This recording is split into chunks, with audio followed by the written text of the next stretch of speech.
Okay, welcome back to another episode of 2 on OSU. Ben, I'm excited to be here. Thank you for joining me for this Sellout Crowd podcast. We cover Oklahoma State all season long, but you may be joining us for the first time because it's Bedlam week. Everything's a little more exciting, a little more unusual, with more heightened importance in Bedlam week. So we're excited to jump into that for the suddenly hot Cowboys. Ben, it's quite a change from what I thought Bedlam week would be just 4 or 5 weeks ago. But before we talk about the stars that Oklahoma State's going to need to win and close Bedlam right, we'll talk about the stars of Sellout Crowd a little bit. We got to thank our sponsors. So thank you to MidFirst Bank, the Laser Light Skin Clinic, National Cowboy and Western Heritage Museum, Fire Lake Casino, and Oklahoma Ford Dealers for sponsoring the show, keeping the lights on at 2 on OSU and at Sellout Crowd. Those folks are great, so if you want to support us, you can support those businesses. And remember, drive into your best in Oklahoma Ford Dealers today for the best deals on Ford's full lineup of trucks and SUVs. Ford is the best in Oklahoma. Ben, the Cowboys are hoping Trace Ford is not the best in Oklahoma on Saturday. He's an interesting piece of this whole Bedlam conversation. We just got done talking with Mike Gundy. Where should we start this out with the Bedlam conversation? I mean, I'm just coming back from that press conference with Mike Gundy, just kind of wondering what on earth we heard. I mean, we heard about Barry Sanders, Brian Bosworth, Bedlam, K-State maybe being a bigger game than Bedlam, according to Mike Gundy. It was a wild time in there. Yeah, it was, and Gundy ended up backtracking on that a little bit. You might have seen that quote going around on Twitter. But, Gundy was just more of the importance of, hey, Kansas State was a big game because if you don't play well against Kansas State, Bedlam doesn't matter. And I'm sure Gundy will say if Oklahoma State wins Bedlam and then everything becomes on the table, I'm sure Gundy will say, well, UCF is a bigger game because then nothing else matters if UCF isn't won. In terms of season-long implications, Cowboys getting to Arlington. But, it would be a shame, Ben, to not touch at all on the Cincinnati game, which was a bit of a wild game in its own right. The Cowboys, I think you wrote in your story, hey, they finally blew someone out. That hasn't happened to that proportion since early last year. Yeah, it had been over a year. And I'm thinking, of course, back to that 63-7 win, I think it was, against Arkansas Pine Bluff. This certainly a much more impressive win than even that, I think, Sam, because of Cincinnati, not even a top half team in the Big 12, but they have some players. You wrote about Dante Corleone, one of Cincinnati's big defensive linemen who's been great for them all year. Cowboys were able to shut down Emory Jones on the defensive side of the ball. So, yeah, I think it was an impressive win. And gosh, if anybody left in the world thought that Ollie Gordon's performances were something he couldn't keep up or a fluke at all, I mean, I think that is completely gone. To do that against Cincinnati's defensive front was very impressive. Yeah, Ollie Gordon is now the nation's leader in rushing with 1,087 yards.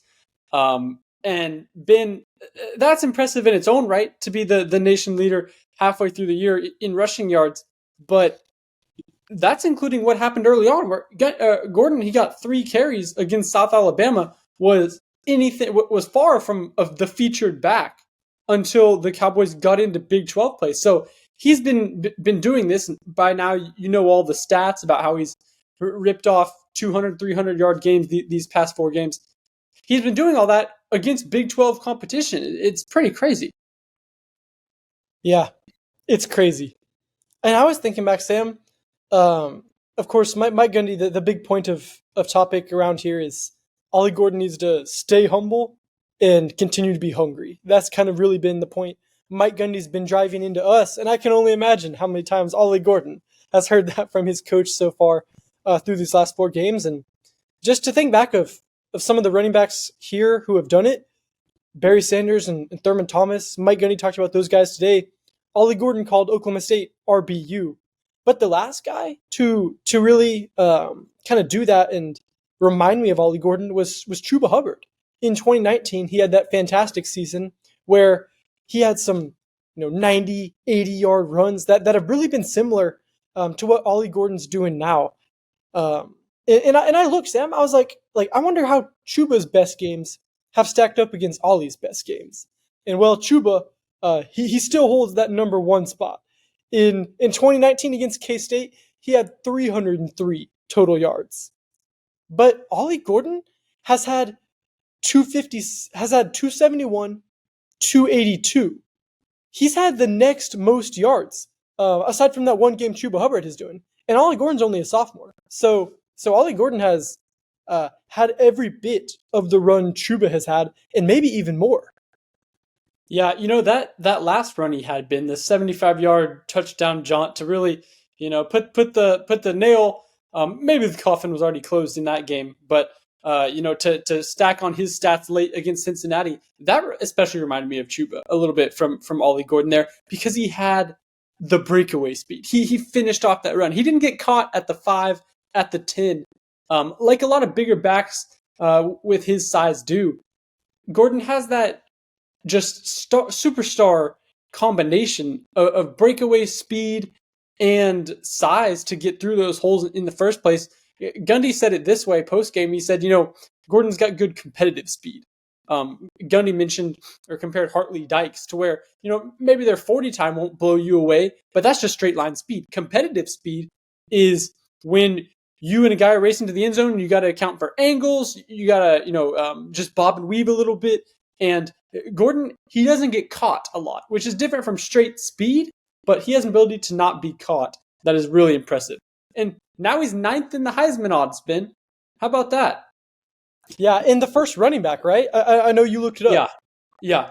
And this is from FanDuel, which I looked up after this week. Ironically, Ben, Ollie is still one spot behind Dylan Gabriel. So we'll have a pair of top 10 Heisman contenders coming to Stillwater next week. But yeah, he's the first running back on the board, and just behind Marvin Harrison for position players. So yeah, if you want to take a stab at Ollie Gordon 6,000 to 1, he's an Heisman contender. You can make quite a bit of money on that, Ben. But I mean, running backs winning the Heisman Trophy, you have to have an absurd season. But considering where Ollie Gordon started the year, what his Heisman odds were after the first 3 weeks of the season, maybe 6,000 to 1 is not such a bad bet. I don't know. Yeah. Life is pretty good for Ollie Gordon right now. He said he's gotten thousands of Instagram followers more, and now he wants an NIL deal from Olive Garden, which actually makes sense a little bit. So it really does. Gundy, that's not just coach speak to keep Gordon humble. It would serve to benefit Oklahoma State, no doubt about it. Especially when you consider Barry Sanders, the greatest back to ever do it. He was the definition of humble, and he wasn't about all the attention. So, Gundy said, hey, Gordon being a proud player is not a bad thing at all, but it's something you have to watch out for and guard against, is getting bigger than the next game, getting bigger than the next play. Well, it makes a lot of sense that Mike places such an importance on that. He made the point today, look, I'm not out there throwing passes, anymore. This is what a head coach does. He kind of manages players and keeps his players in line and performing to the best. And Mike said he's seen it before. Just kind of the stardom, everything that comes with being a fantastic college football player on the national level. It can kind of get to you. And he said, hey, I was with the greatest college running back of all time in Barry Sanders. And he talked a little bit about that today. Some of the stories about Barry and not wanting to accept the Heisman Trophy, being more content to just sleep. I thought that was funny, and just the comparison. I mean, Ollie Gordon probably feels a little bit more in the Thurman Thomas camp, I think, Sam. Just a little bit more of a people person and out there a little bit more. But it's going to be interesting to see, if Ollie Gordon, what he does in these next, few weeks as his stardom continues to rise. Casey Dunn told me after the Cincinnati game, the offense runs through Gordon right now. And Casey Dunn's not breaking any news in that regard. That's pretty obvious. But we'll get into the specific matchups that Bedlam presents, and we're going to have Eli Letterman, who covers OU for Sellout Crowd, on the podcast. So I'm excited for that in our later episode this week to really talk about what Gordon could do against the Sooners. But Ben, to me, it feels like the Cowboys, what's going to stop them? If Cincinnati's rushing defense, That was great. Top 2 in the Big 12, right up there with Texas at the top. I mean, the Bearcats hadn't allowed a 100-yard rusher this year. And if Ollie Gordon can do that against Cincinnati, maybe he does the same thing against Bedlam. OSU's offense is going to need him. I know, and we saw how banged up OU's defense was against Kansas, and a lot of people maybe figured that was part of the reason why KU's offense had so much success in that upset last week. Was guys without Stutzman in the middle and so many more defensive players for OU. So I would imagine those guys are going to make every single effort to get back for this Bedlam game, knowing just how well Oklahoma State runs the ball. They'll run the ball right up the middle. Everyone knows what the plan is there, and the Cowboys are going to do it and do it better than you. So I'd imagine all those OU guys are going to do every effort to get back for what's building up to be a huge game. And this offensive line has been gouging holes in defensive lines. It's impressive. Gordon will go untouched to the linebacker. He'll hit the second level. Sometimes the safety will be the first to touch him. So it's not just Gordon, but when you can give a guy like Gordon lanes to run in, it's a combination that will crush defenses. And it wasn't there in the first 3 weeks of the year, but now that it's here, and now that the offensive line has just tightened its focus and started playing well, maybe the Cowboys have that advantage in rushing, which has not been the case in a lot of Bedlams. The only guy who can stop Ollie Gordon is Dalton Cooper. Yeah. Yeah. Okay. We'll drill down into the Bedlam matchup a little bit next week. But Ben, let's talk big picture. What this win could mean for OSU playoff scenarios. Putting this team in Arlington. We're talking playoff scenarios? Wasn't this the team that was left for dead and was not going to make a bowl? What do you mean playoff scenarios? Playoff's probably the right word. No two lost teams ever made the playoff. No, yeah. I was just giving you a hard time. Yeah. But postseason, Big 12 championship game. New Year's Six. Who would have thought? That's a reasonable conversation to have. That seemed ludicrous a few weeks ago when the Cowboys were 2-2, 0-1 in Big 12 play with a loss to South Alabama and Iowa State. But now been 5-way tie at the top. The Cowboys, they could get to Arlington. If Oklahoma State wins Bedlam, it really sets Oklahoma State up well to get to Arlington. I'd say they had the inside track if they can jump the highest hurdle yet and win the last Bedlam. Yeah, I mean, Barry Trammell wrote about the differences in the remaining schedule for those teams tied up top. And Sam, I know it sets up favorably for OSU. The remaining record in Big 12 play for OSU's next opponents is 7-13. Of course, they play Central Florida, Houston, and BYU after Bedlam. OU, they're looking at an 11-9 record the rest of the way from their opponents: Texas 12-8, Kansas State 13-7, and Iowa State 13-7. So the Cowboys are the only team with a downhill slope, I think, the rest of the way to make a run in the Big 12. Yeah, and we'll know a ton more about the Big 12 standings after this week because those teams in the top half, they're playing each other. Obviously, Bedlam will mean a lot, and then Texas plays Kansas State. So we'll figure out a lot. But, if the Cowboys lose Bedlam, then you become just a team that will probably get to a solid bowl game. The Cowboys clinched bowl eligibility. And then maybe you're looking at a season where, hey, you're just trying to get to a better bowl than the Guaranteed Rate Bowl.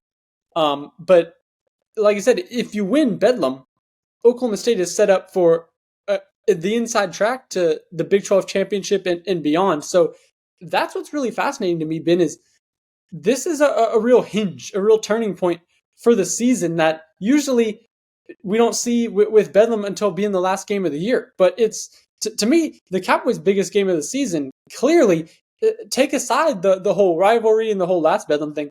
If these teams didn't have helmet stickers on the side and it was just about the records, this would be the biggest game of the year too. Yeah, that's right. Yeah. I mean, and then you add in the helmet sticker, you add in everything that goes with it. 2:30 kick on ABC. This is going to be an atmosphere, I think, unlike what we've seen in a long time, maybe since 2021 Bedlam, which was, of course, such a huge game. It's going to be a madhouse.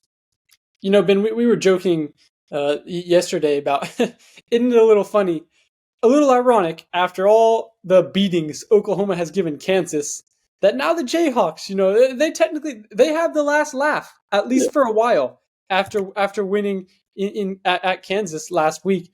The Cowboys kind of have a similar opportunity here, where OSU has been the team on the receiving end of so many beatings at the hand of the Sooners throughout the years.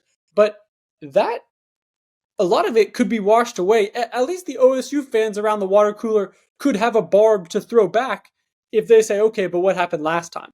And I mean, it would just be an ironic twist to this rivalry that's been pretty full of vitriol, but also a little one-sided. No doubt. Well, we'll get into the 2-minute drill, Ben, and we brought up the Heisman odds a little earlier, so let's give you a chance at home to pull up that list while I go through it. We'll go, Ben, who would you vote for in the Heisman? So this is not necessarily who you think is going to win, but which of these players, I'll run through the top 10 and then we'll get into it, do you think is the best value for their money? So Michael Penix Jr., J.J. McCarthy, Jaden Daniels, Bo Nix, Jordan Travis, Marvin Harrison, Carson Beck, Dillon Gabriel, Ollie Gordon, and Caleb Williams. That's the top 10.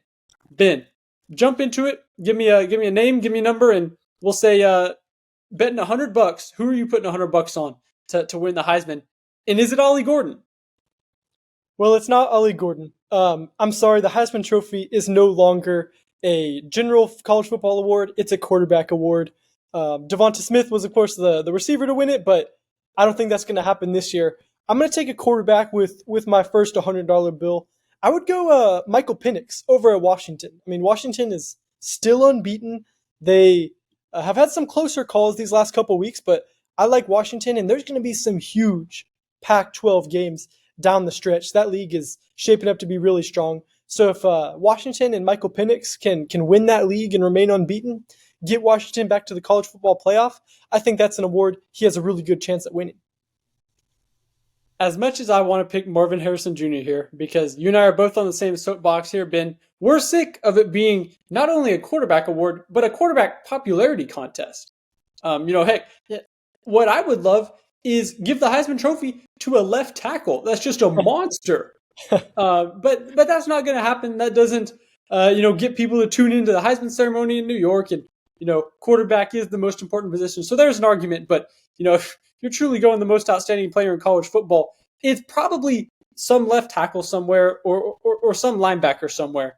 But as for my money, give me Carson Beck, Georgia's quarterback. He's coming off the board at plus 2,500.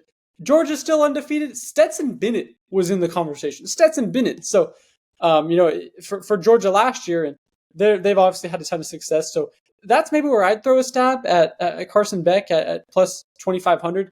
But it's a little unfortunate that someone like Ollie Gordon or someone like Marvin Harrison, I mean, Ben, Ollie might need 600 yards in the next game to get in the legitimate conversation. It becomes interesting when you put a figure on what would someone like Gordon need to do to actually become a viable candidate to get invited to New York. And it's a lot. Yeah. Okay, well, that will about wrap it up for us here on 2 on OSU. We'll have a ton of Bedlam content that we're excited for throughout the week. And of course, coverage along with a bunch of other people from Sellout Crowd from the press box in Boone Pickens Stadium on Saturday. Ben and I want to extend a big thanks to Jacquelyn Musgrove, our great producer, and Michael Lane, who makes things work behind the scenes here for 2 on OSU.